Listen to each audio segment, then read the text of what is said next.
The time is 2 o'clock and here's the news update. Ogun State government says the construction of the Lafewa and Ogada Data Expressway project in Abeokuta, the state capital, will be completed within the next 9 months. Also, a flyover bridge being constructed at the NNPC Mega Station junction of the 10-lane Abeokuta-Shagamu Interchange Expressway is to be completed within the next 2 months. Permanent Secretary in the Works and Infrastructure Ministry, Kayode Ademalake, made this known to newsmen shortly after conducting members of the State House of Assembly Works and Infrastructure Committee round some of the road projects within the state capital. The permanent secretary says efforts are being concentrated on the completion of the drainage system and the medians of the Lafenwa and Ogada Daton Road project, which will include a flyover bridge at the Mokola roundabout. He also says the road connecting Lafenwa Junction with the 6-lane Lafenwa Ayutoro Road project are being expanded to 14 lanes to accommodate the anticipated large volume of vehicular and human traffic in the axis.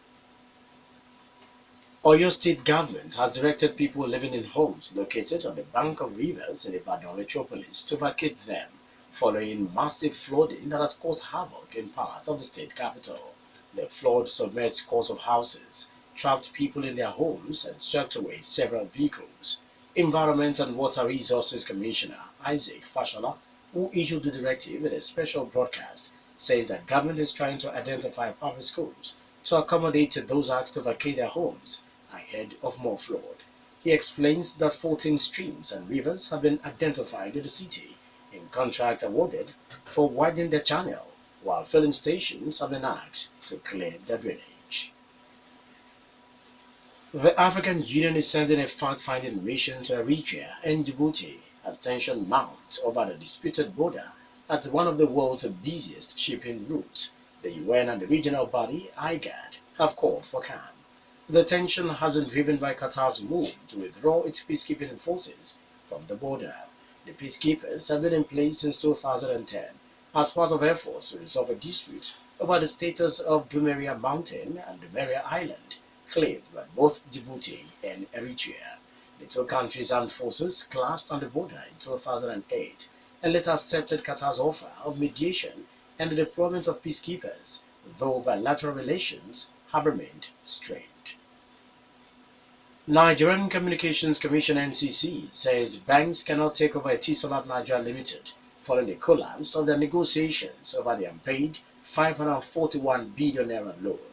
NCC, statement by its spokesman Tony Ojobo on Tuesday night, told the 13 banks that granted the license it issued to Etisalat is personal to the telecommunication firm and is not transferable without its written approval.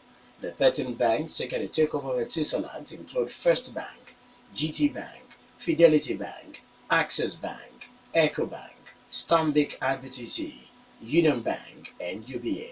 Etisalat Group Abu Dhabi, which owns 45% of the company's shares, had approved the complete transfer of its share to the United Capital Trustees, which is the legal representatives of the banks. But two other major shareholders, Modabala Development Company, which owns 40% of the shares, and Emerging Markets Telecommunications Service, which owns 15%, are yet to decide whether to transfer their shares or raise funds to clear the unpaid loan. In sport, Rivers United have defeated Kampala Capital City Authority (AFC) 2-1 in the CAF Confederations Cup Group A match at the Yakubu Gowon Stadium in Port Harcourt on Tuesday. The win takes the Nigerian outfits to the third spot on the Group A table, while Ugandan side dropped down to the fourth spot. Bernardo Voke opened the scoring just a minute into the match when he hit the back of the net to make it 1-0 to Rivers following a well-taken corner kick. In the 15th minute, Rivers attacker Frederick Obomate also put his name on the score sheet when he scored to make it 2-0 to the home side. It was 2-1 to Rivers at the interval after Geoffrey Serunkuma hit the back of the net for KCCA on the stroke of halftime. However, KCCA defender Habib Kavuma was red-carded in the dying minutes and Rivers held on to the lead and they won 2-1 at home. That was the news update. I am Tobi Joseph. Good afternoon.